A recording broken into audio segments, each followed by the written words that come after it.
Hello students, welcome to PVR study.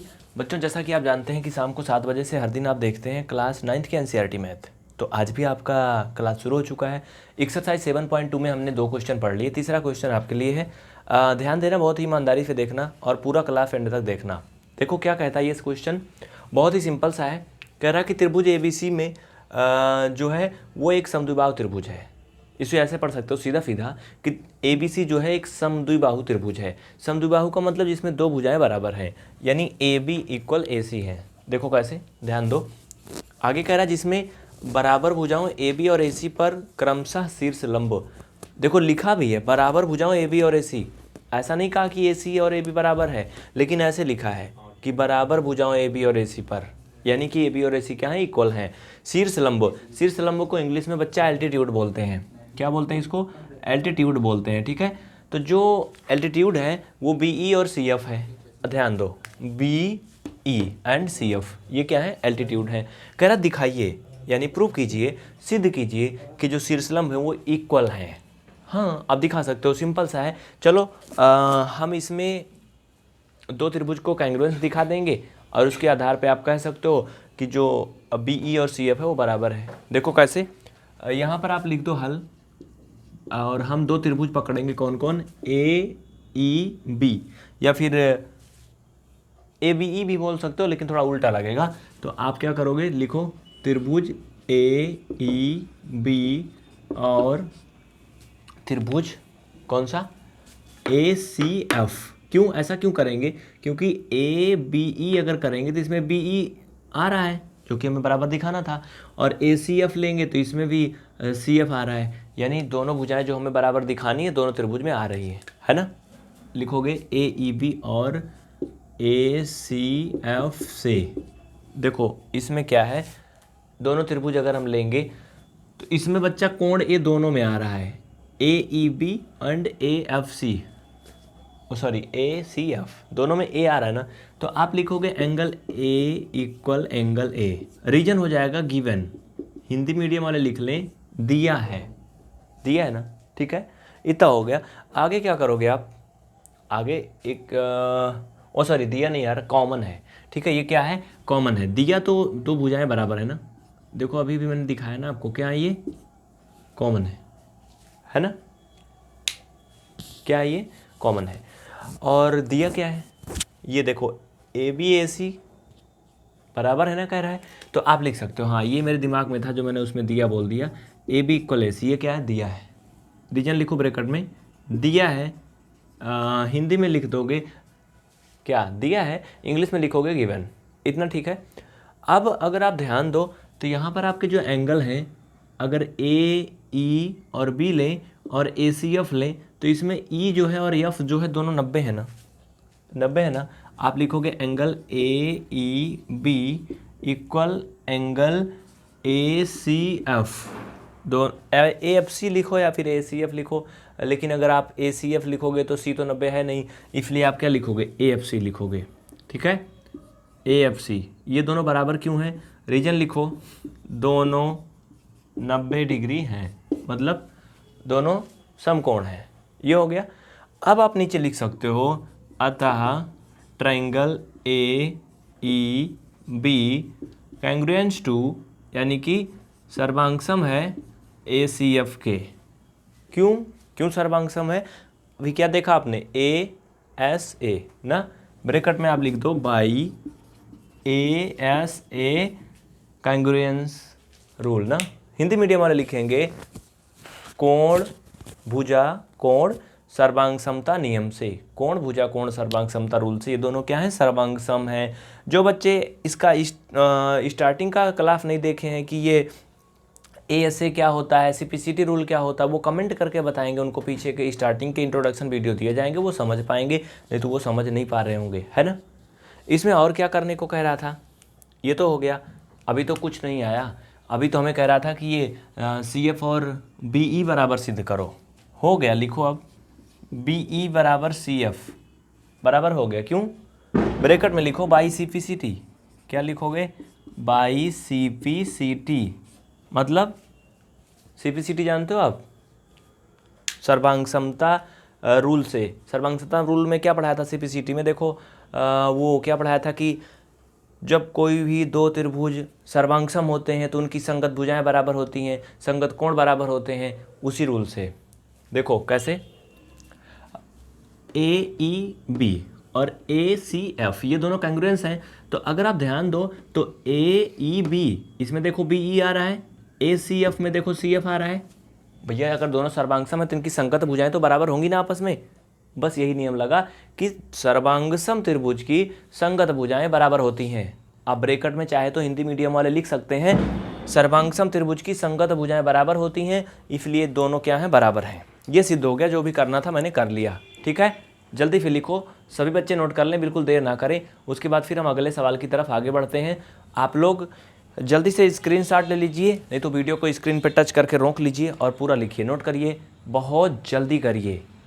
और हाँ, जो बच्चे इसे YouTube पे डेमो के रूप में अगर देख पा रहे हैं तो वो चैनल को सब्सक्राइब करें और वीडियो को लाइक ज़रूर करें। और हाँ, अपने दोस्तों में शेयर करना ना भूलें। अगले सवाल की तरफ हम लोग आगे बढ़ते हैं, ध्यान दीजिए। अगला क्वेश्चन की तरफ आगे बढ़ते हैं हम लोग, ध्यान दीजिए, बिल्कुल बहुत ही ईमानदारी से देखना। कह रहा है कि त्रिभुज ABC जो है वो एक समद्विबाहु त्रिभुज है। त्रिभुज आपके सामने दिया गया ट्रायंगल ABC। देखो यहाँ पर अगर आप ध्यान दो तो ABC क्या है, समद्विबाहु है। बस इतना देखो, ABC, बाकी वो जो है अलग है। आगे क्या कहता है, आगे पढ़ो। कह रहा है कि जिसमें AB बराबर AC है, यानी बच्चा ये जो AB है वो AC के क्या है, बराबर है। क्वेश्चन जैसे कहे वैसे देखते जाओ, ध्यान से ईमानदारी से देखो, कमेंट के चक्कर में ना पड़ो, ज़्यादा क्वेश्चन समझो, ठीक है, ज़्यादा गुड मॉर्निंग गुड इवनिंग मत करो। देखो कह रहा कि भुजा BA बिंदु D तक इस प्रकार से बढ़ाई गई है। BA यानी जो भुजा ये है BA, ये बिंदु D तक क्या करी गई है, बढ़ाई गई है। पहले त्रिभुज बना था ABC, फिर उसको ऊपर को बढ़ाया गया है कि AD जो है वो AB के बराबर है। यानी जो भुजा बढ़ाई गई है वो AB AD के बराबर है, यानी जितनी बड़ी ये भुजा थी उतनी बड़ी उसको ऊपर को और भी बढ़ा दिया गया। कह रहा फिर दिखाइए, दर्शाइए, यानी प्रूफ कीजिए, सिद्ध कीजिए कि कोण BCD समकोण है, यानी जो C वाला एंगल है वो राइट एंगल है, ये हमें प्रूफ करना है। ठीक है, आप सबसे पहले लिखोगे बच्चा, इसमें दिया है, ऊपर लिखो हल, हल लिखो, लिख लिए। देखो इसमें क्या क्या दिया है, बहुत चीज़ें दी हैं स्टार्टिंग में। AB AC के बराबर दिया है, तो पहले आप लिखो AB इक्वल AC, ये क्या है, दिया है। देखो यहाँ पे सर्वांगसम सिद्ध करने से नहीं होने वाला है, क्योंकि हमें कोण दिखाना है, समकोण ना, तो सर्वांगसम में तो ऐसा कुछ होता नहीं है। और क्या दिया है, AB AD के बराबर दिया है। आप इसे लिख सकते हो AD इक्वल AB, भाई AD इक्वल AB लिख सकते हो। ठीक है, ये भी क्या दिया है, कोष्ठक में आप लिख लो गिवन या फिर दिया है, ये हो गया। हमें सिद्ध क्या करना है, लिखो अब नीचे, सिद्ध करना है, यानी टू प्रूव, क्या करना है बच्चा, लिखो BCD इक्वल 90, यानी ये एंगल जो है BC और D ये 90 है, ये चीज़ हमें ऐसे सिद्ध करना है। ठीक है, लिखो BCD इक्वल 90 डिग्री, ये क्या करना है, सिद्ध करना है। आप एक काम कर सकते हो, त्रिभुज ABC अगर लो, नीचे लिखो, यहाँ पे ऐसे खींच दे रहा हूँ, त्रिभुज ABC से लिखो क्या, AB AC के बराबर है। भैया अगर हम ABC लेंगे तो AB AC के बराबर पहले से दिया था। आप लिखो AB बराबर AC, रीजन लिख लो, क्या दिया है, लिखो गिवन, ये रीजन हो गया, दिया है। नोट करते चलो, समझते चलो। ठीक है, आगे देखो, आपने CPCT रूल पढ़ा होगा, मैंने आपको पढ़ाया था। अगर आपने नहीं देखा तो कमेंट करिए, आपको बेसिक कॉन्सेप्ट पहले बताया जाएगा, ये CPCT रूल वगैरह क्या होता है, कैसे समझते हैं, नहीं तो ये सवाल नहीं समझ में आएगा, इसलिए मैं स्टार्टिंग में बता रहा था ना। तो हम अगर इसको कुछ और मान लें, ये कोण मान लो जो C वाला है, इसे मान लो कोण A1 मान लेते हैं। ठीक है, सिर्फ ABC की बात कर रहे हैं, पूरे की नहीं, ओनली ये इतना क्या हो गया, कोण नंबर 1। तो इसे हम लिख सकते हैं एंगल 1 इक्वल किसके, एंगल B के। कुछ समझ में आया नहीं ना, ये जो एंगल 1 है, देखो ये C नहीं लेंगे, C का मतलब तो ये पूरा हो गया, ये पूरा बड़ा वाला त्रिभुज, लेकिन हम सिर्फ ABC में लेंगे तो ये एंगल 1 इसके बराबर है, B के। अब बताओ क्यों बराबर है। स्टार्टिंग में मैंने आपको रूल पढ़ाया था बच्चा, वो क्या पढ़ाया था कि जो बराबर भुजाएं होती हैं उनके सम्मुख कोण बराबर होते हैं। तो ये भुजा AB AC क्या बराबर है, तो AB के जो सामने कोण बना है, कोण 1 है, और जो AC के सामने कोण बना है वो क्या है, B है, इसलिए दोनों क्या है, बराबर हैं। ब्रैकेट में रीजन लिख लो, क्या लिखोगे, बराबर भुजाओं के संगत कोण बराबर होते हैं। अब मैं पूरा नहीं लिखूंगा, बराबर भुजाओं के संगत कोण बराबर होते हैं। जल्दी से इतना लिखो, उसके बाद आगे बढ़ते हैं। ये आपका इक्वेशन नंबर फर्स्ट हो गया। क्या हो गया ये समीकरण नंबर 1 हो गया। अभी आगे देखते जाओ, बिल्कुल टेंशन मत लेना, अच्छे से देखते जाओ बच्चा। चलो ये इक्वेशन नंबर फर्स्ट हो गया। अब आगे देखो, त्रिभुज ACD, अब हम बड़ा वाला लेंगे ACD। अब ये त्रिभुज लेंगे ये, ठीक है, ACD लिखो। त्रिभुज ACD में यहाँ पे अगर आप देखो तो AD AC के बराबर है। कौन, AD AC के बराबर है। भाई क्यों बराबर है, सिंपल सी बात है, अगर AB AC के बराबर है, AB जो है वो AC के बराबर है, तो AC भी तो क्या होगा, AB के बराबर होगा। और चूंकि AB ऑलरेडी AD के बराबर है तो तीनों आपस में बराबर है ना बच्चा।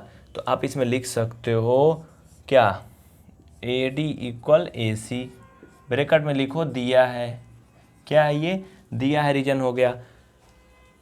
वही रूल यहाँ भी लगेगा। अब देखो ये दोनों भुजाएं बराबर हैं, तो भैया AC के सामने का कोण क्या है, D है, और AD के सामने का कोण क्या है, ये है ना। इसको मान लो कोण 2 मैंने मान लिया, क्योंकि अगर कोण C लोगे तब तो एक दो दोनों मिला के C हो जाएगा, लेकिन हमें सिर्फ आधा लेना है। तो हम लिख सकते हैं एंगल 2 इक्वल एंगल D, इतना ठीक है। तो बच्चा आप इसे लिख सकते हो इक्वेशन नंबर सेकेंड। क्या हो गई ये समीकरण नंबर 2 हो गया। अब हमें इन दोनों इक्वेशन को ऐड कर लेना है, बस आंसर आपके सामने आ जाएगा दौड़ के फटाफट। तो चलो इसको मिटा लो जल्दी से, हम लिखते हैं, जल्दी करिए। इसको मैं रीअरेंज करूँगा क्योंकि हमारे पास ज़्यादा जगह नहीं है, इसी के ऊपर मैं फिर से लगाऊंगा। आप लोग स्क्रीनशॉट ले लो वीडियो को रोक के, बहुत जल्दी करो, फास्ट। चलो अब देखो, बिल्कुल सिंपल सा, हमें इक्वेशन 1 एंड सेकंड को जोड़ लेना है। अभी अभी आपने देखा था इक्वेशन 1 क्या आया था, वीडियो को बैक करके देख लो बच्चा, जिनको नहीं समझ में आया इक्वेशन 1 क्या आया था। हमने देखा था कि angle A equal angle B, ये इक्वेशन नंबर फर्स्ट था बाबू, था ना बच्चा। हाँ, दोनों को हमें जोड़ना है। एंगल 2 इक्वल एंगल D, ये इक्वेशन नंबर सेकंड था। ये क्या था, सेकंड था। हमें इन दोनों को जोड़ना है। जोड़ने का मतलब आप जानते हो, दोनों को जोड़ के एक बनाना है। तो एंगल 2 एंड 1 जोड़ोगे तो एंगल 3 नहीं होगा, समझो। ये और ये जोड़ोगे भाई साहब तो ये इतना हो जाएगा पूरा, ये बोलो हो जाएगा कि नहीं भाई, समझ में आ रहा ना, ये पूरा हो जाएगा, पूरा एंगल फुल। ये दोनों जोड़ोगे तो क्या हो जाएगा, ये हो जाएगा ना। यानी आप इसकी जगह पे क्या लिख सकते हो पता है आपको, BCD। क्या लिख सकते हो, BCD। भाई ये पूरा कोण ले रहा है, ये कहने का मतलब ऐसे देख लो, ये पूरा स्पेस फुल, समझ में आया ना। यानी एंगल 1 एंड 2 जोड़ोगे तो आप लिखोगे BCD इक्वल, भैया B और D दोनों जोड़ोगे, दोनों का कोई अलग से मान तो है नहीं, तो आप इसे लिखोगे B धन एंगल D। इतना कोई कन्फ्यूजन नहीं ना बच्चा, इसमें कोई कन्फ्यूजन नहीं ना। इसको जल्दी से लिखो, फटाफट करो। चलो हो गया इतना, अब तो तुम लोग कर ही ले जाओगे। अब कौन सी बड़ी मुसीबत है, अब तो आसान है। अब ये सब छोड़ दो यहीं पे, अब पूरा त्रिभुज ले लो BCD में। अब यहाँ नीचे लिखो त्रिभुज BCD में, लिखो BCD में, BCD में पूरे में लिखो। हमें पता है कि त्रिभुज के तीनों कोणों का योग 180 अंश होता है, यानी हम B में D जोड़ेंगे और ये C वाला जोड़ेंगे, सब 180 अंश होगा।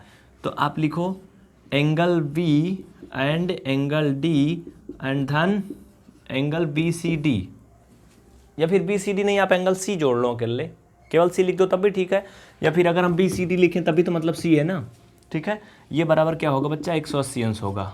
ब्रैकेट में लिख दो, क्योंकि त्रिभुज के तीनों कोणों का योगफल 180 अंश होता है, पहले से पढ़े हो ना। चलो तो ये हो गया। अब देखो B और D, भैया B प्लस D दोनों का मान हम क्या करेंगे, रखेंगे। कहाँ पे रखेंगे बच्चा, कहाँ पे रखोगे बताओ। चलो देखो भाई, सिंपल सी बात है यार, एंगल B और एंगल D अगर जोड़ोगे तो समीकरण ये मान लो, चलो 3 बना है, क्या मान लो, इसको मान लो 3 बना है। तो समीकरण 3 से अगर हम B धन D का मान लेके आए तो क्या मिलेगा, अरे यार ये BCD मिल जाएगा ना बाबू। तो क्या मिल जाएगा, ये angle BCD equal, sorry equal नहीं प्लस, ये प्लस एंगल BCD इक्वल 180। तो जोड़ोगे तो दोनों एक समान है, 2 एंगल BCD इक्वल 180। यहाँ से आप निकालोगे एंगल BCD इक्वल 180/2, और दिख रहा होगा आपको, जो इसे सॉल्व करोगे तो 90, हमें यही तो 90 दिखाना था ना BCD को, है ना। कितना ईजी है ना। इसमें किसी को कोई डाउट है तो निसंकोच बता दो, बिल्कुल टेंशन मत लेना। हाँ, देखो एकदम क्लियर दिख रहा है ना। नोट कर लो, जिनको भी लिखना है स्क्रीनशॉट ले लो, जैसे भी मर्जी वैसे लिख लो। क्वेश्चन एकदम पूरा कंप्लीट हो चुका है। तो बच्चों आज की क्लास यहीं पे ख़त्म होती है। हाँ, आपसे एक बात बता दें चलते चलते, अगर आप इस वीडियो को यूट्यूब पे देख रहे हैं डेमो के रूप में तो PVR स्टडी ऐप डाउनलोड करें, उसमें पूरा कोर्स एक साथ मिल जाएगा। और हाँ, अगर कोई सवाल है तो नीचे कमेंट बॉक्स में कमेंट करें। अगर आप इसे ऐप में देख रहे हैं तो बच्चा नोट्स बनाओ, रेगुलर देखो, क्लास आपको पूरा दे दी गई सिस्टम से। कोई डाउट है तो आप डाउट सेशन में कमेंट करो, या फिर आप नंबर पर संपर्क कर सकते हो। तो आज के लिए इतना ही। क्लास पूरा देखने के लिए प्रेम पूर्वक दिल से बहुत बहुत धन्यवाद। मिलते हैं फिर अगली क्लास में। बहुत जल्दी जल्दी आप पढ़ाई करिए, रिवीजन जरूर करते रहिए, जिससे कि एग्जाम में आप अच्छा कर सकें।